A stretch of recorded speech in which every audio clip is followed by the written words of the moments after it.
안녕하십니까 경매당 회원 여러분, 반갑습니다.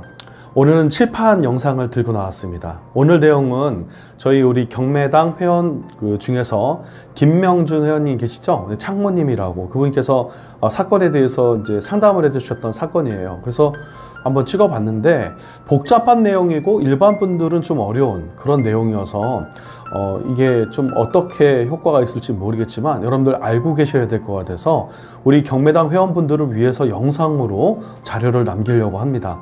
사건이 지금 현재 진행되고 있는 사건이어서 어디까지 이렇게 깊이 설명을 해야 될지 모르겠지만 법률적인 내용까지는 최대한 여러분들이 이해하실 수 있는 수준 안에서 설명하도록 하겠습니다. 이 사건에 앞서서 이제 처음에 좀 설명을 드리자면 선순위 임차인과 선순위 가등기가 겹치는 사건이에요. 여기서 이제 문제가 되는 거는 대항력자가 임차권 등기를 하고 점유를 뺐다는 사실입니다. 상당히 좀 위험한 상황이죠. 경매를 낙찰받고자 하시는 분들은 입찰 보시면 안 되는 물건이고요. 공부하기 위해서 권리 분석 삼아 영상을 찍고 있습니다. 이 영상이 유튜브로도 나갈 건데 이 영상을 보시는 분들 많은 도움 되셨으면 좋겠고요. 구독, 좋아요, 알림 설정 꼭 부탁드리겠습니다. 저는 민법을 가르치는 사람으로서 정확한 해석을 위해서 여러분들에게 영상을 찍고 있는데 이거와 또 다른 의견이 있을 수는 있습니다. 법률이다 보니까. 하지만 이제 제가 알고 있는 선에서 여러분들에게 법률적인 해석을 해드리도록 하겠습니다. 본 사건은 고양 10개 2020타경 71429번이고요. 이 사건 내용을 한번 쭉 이렇게 열어서 보도록 할 텐데요. 좀 잘 보이시는지 모르겠습니다. 여러분들 되도록이면 큰 화면으로 보실 수 있으면 고맙겠습니다. 우선적으로 채권자하고 소유자에 대해서 좀 체크를 좀 해주셨으면 좋겠고요. 이게 법인이라는 것과 채권자는 임차인이 선순위 임차인이 경매를 신청한 케이스예요. 그래서 선순위에 대항력자가 있는데요. 이 대항력자가 지금 주택 임차권 등기를 했어요. 그러니까 등기를 했으니까 당연히 점유권을 뺀 상태예요. 굉장히 큰 문제점이 있는데 이 임차인이 왜 점유권을 뺐는지에 대해서는 참 아쉬움이 좀 있으면서 위험한 상황이 연출이 됐습니다. 두 번째는 가등기가 설정이 되어졌는데 이 가등기가 매매 예약 가등기입니다. 1번에 이 임차권은 대항력은 등기가 되지 않잖아요. 그러다 보니 실질적인 등기에 대해서는 가등기가 선순위가 되어지는 상태예요. 여기서는 말소기준 권리를 따지는 형태가 되는데 제가 이제 판서를 통해서 말소기준 권리에 대해서도 좀 설명을 좀 드릴 겁니다. 실질적으로 봤을 때는 민사집행법과 민법에 대한 권리가 부닥치는 상황이에요. 둘 다 인수조건부가 되어집니다. 대항력 조건도 인수해야 되고 당연히 가등기에 대한 부분도 인수되어집니다. 문제는 이제 대항력자에 대한 권리 해석이고요. 그 다음에는 가등기에 대한 권리 해석입니다. 둘 다 인수해야 되는 위험성을 갖고 있으니까 당연히 낙찰가는 떨어지게 되겠죠. 지금 현재 밑에 내려가면 보시면 알겠지만 감정가하고 지금 전세 보증금에 대한 갭 차이가 1억 8천이니까 1,600만 원밖에 나지 않는 상태에서 경매가 70% 이제 1차 유찰이 되어진 상태입니다. 이 내용은 등기부등본을 바로 봐야 되니까 중간에 특별한 내용 보지 않고 등기 상황하고 임차권 형태에 대한 부분만 먼저 보도록 하겠습니다. 가장 중요한 사안이니까요. 홍예솔이라는 사람이 전입은 2018년 2월 27일 날 했고 확정일자가 보니까 1월 9일이에요. 이거는 대항력 조건이 당연히 2월 28일 날 이제 대항력에 대한 조건이 발생하게 되죠. 1월 9일인 거는 이날이 계약날로 보입니다. 그리고 전입한 날짜로 보여집니다. 그리고 배당 요구를 했고요. 여기서 이제 가장 큰 문제점인 것은 뭐냐면 현재 이 주거 부분에 대해서 임차권 등기를 했어요. 임차권 등기를 했다는 말은 뭡니까? 이사를 나갔다는 얘기예요. 이 사람이 이사를 나가지 않았다고 하면 임차인의 권리를 그래도 계속 지키고 있었을 텐데요. 대항력 조건을. 문제는 본인이 임차권 등기한 부분에 있어서 후순위 임차권 등기가 되어졌다는 거죠. 선순위의 대항력 요건을 갖추고 있으면서 배당에 대한 문제가 발생하고 가등기에 대한 문제가 발생합니다. 등기부 현황을 한번 보도록 할까요? 등기부를 보면 이 집합건물 등기부 등본을 들어가서 보면 이 등기되어진 날짜가 계약자가 2017년도에 소유자였던 사람하고 계약을 합니다. 한번 볼게요. 제가 이제 갑구에서 소유권 이전이 쭉 되어지죠. 굉장히 복잡하게 가압류와 관련된 내용들이 있었고요. 지나간 내용들이니까 뒤로 계속 넘기도록 하겠습니다. 자, 쭉 넘기도록 하겠습니다. 자, 여기 2017년 8월 21일 날, 그리고 다음 매매 날짜가 2018년 5월 30일이니까 김인숙 씨하고 대항력 조건에 대한 계약을 해서 계속 점유 조건으로 살고 있었는데, 자, 이후에 보면 주식회사 홍이홀딩스가 2019년 10월 달에 이렇게 계약을 했어요. 계약을 하고 나서 2020년 2월 19일 날 가등기권자가 이렇게 가등기를 등록을 했어요. 그러니까 가등기를 했다라는 이 조건 사항은 뭐냐면 적어도 임차인이 있다라는 것을 알고 가등기를 했을 가능성이 되게 높아요. 왜냐면 매매예약 가등기가 있고 난 다음에 무엇이 이루어졌냐면 그 내용 볼까요? 이렇게 보면 임차권 등기 명령을 신청을 했어요. 이 임차권 등기 명령한 날짜가 3월 9일이에요. 근데 3월 9일이면 보통 적어도 가등기 인수하겠다고 이 전확률이라는 사람이 계약했었을 그 시점에서는 분명히 홍해솔이라는 사람이 안에 거주하고 있었다라고 보여집니다.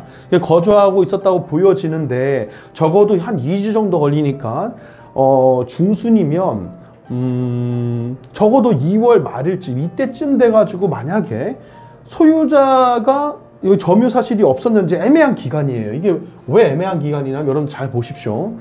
이 전확률이라는 사람이 소유권에 대해서 매매 계약을 할 때 이 홀딩스에 관련돼 가지고 왔을 때 여기 현재 전입 세대가 있었다라는 것을 몰랐다는 사실이 말이 안 되겠죠. 당연히 임차인이 알았다라고 볼 수가 있는데, 혹여나 다른 상황은 뭐냐면 소유권 계약을 할 때 당시에 여기 임차인이 그 상황을 뺐을 수도 있어요. 임차권 등기 신청을 해놓는 시기에 점유를 뺐을 수도 있어요. 그래서 전확률이라는 사람은 이 공실인 거를 확인하고 매매 예약을 했을 수도 있어요. 이 모든 것은 어디에서 이루어졌냐? 이 주식회사 홍이홀딩스가 만약에 고의적인 사기를 했다던가, 혹은 홍이홀딩스와 전확률이라는 사람이 둘이 가까운 지인 관계여서 이렇게 홍해솔이라는 대항력자가 있지만 이 사람이 임차권 등기를 하게 되니까, 자, 소유권 가등기를 함으로 인해서 권리를 갖다가 찜하자. 누가 봐도 들어올 수 없게끔 이렇게 해놓은 복잡한 관계가 되지 않겠느냐. 법률적으로 상당히 잘 아는 사람이 이런 형태를 만들어놨다라고 보셔도 과언이 아닙니다. 시간적으로 굉장히 20일도 안 되는 시간에 이런 행위를 해놓은 거예요. 굉장히 고의성이 짙죠.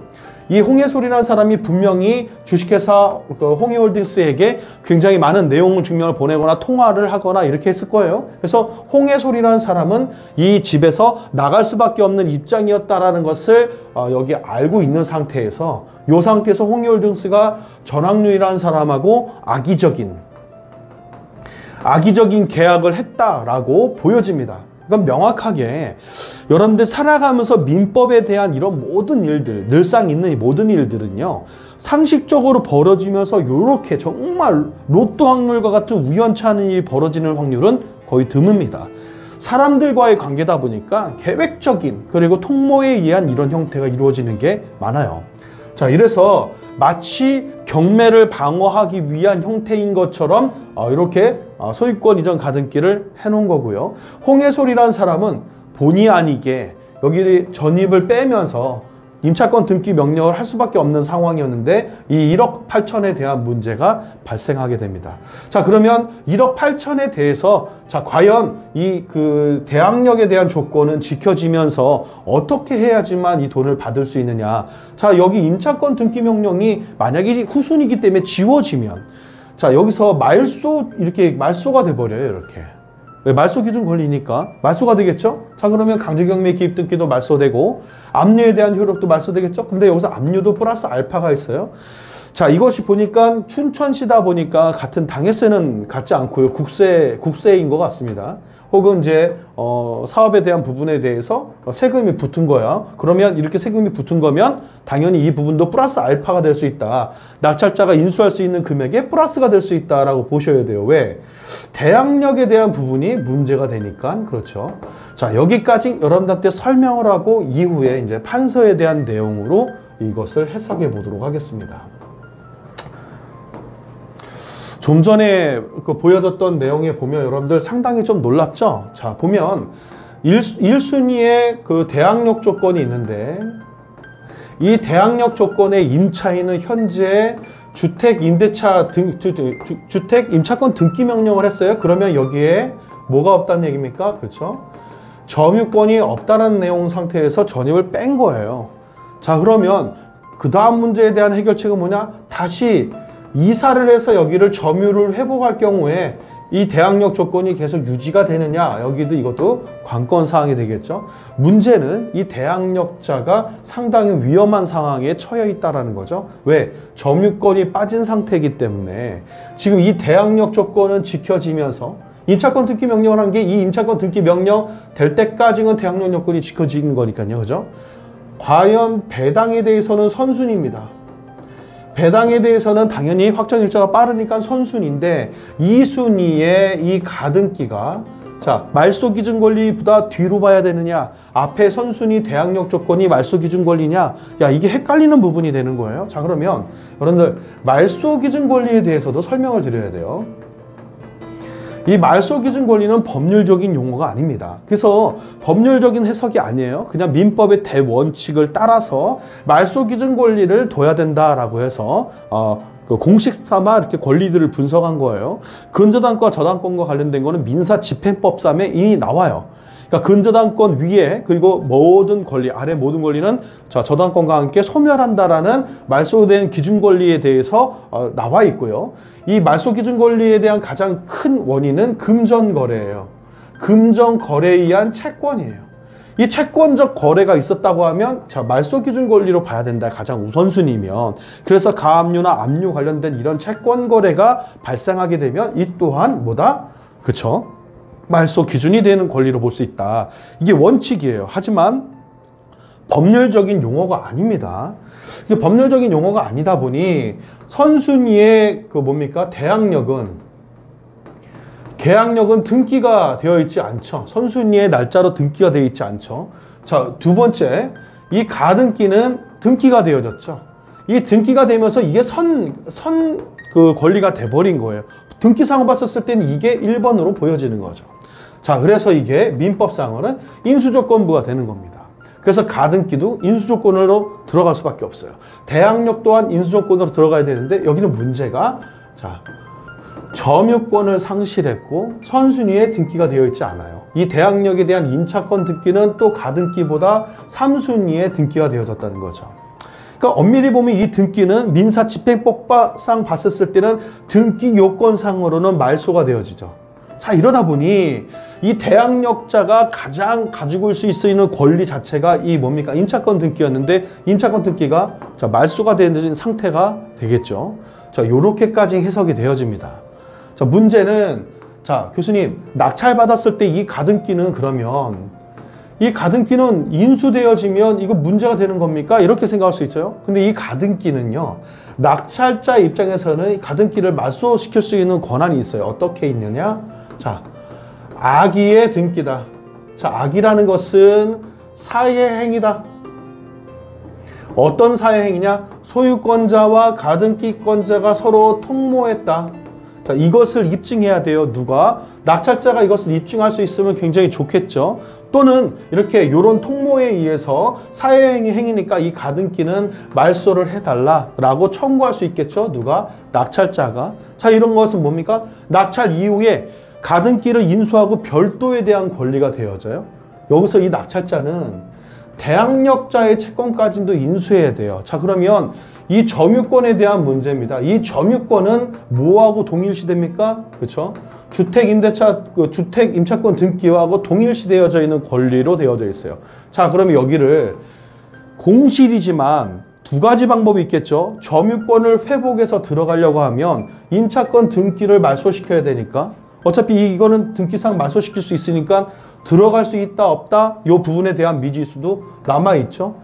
자, 그러면 대항력자는 자, 점유권을 담보로 한 등기를 해놨는데 이 등기가 말소가 될지 아닐지 이것도 사실상 법률상 미지수가 될 수 있고요. 이 대항력자는 이 주택 임차권 등기 말소되는 부분에 대해서는 방어를 하게 되겠죠. 자, 이런 소송들이 계속 이루어지는 사건입니다.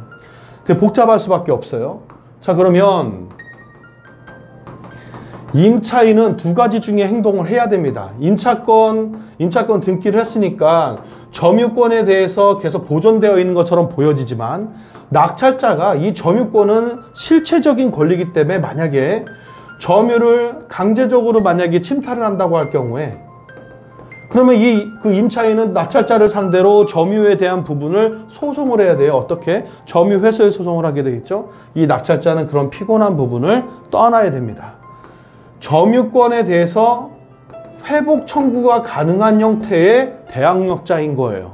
그래서 이 대항력자도 아주 상당히 지금 복잡한 상황에 처해 있고요. 두 번째, 가등기권자가 본등기를 이행한다고 하면 낙찰자는 본등기 이행한 이 가등기자의 악의를 입증을 해서 가등기를 말소 청구할 수 있는 권한이 있습니다.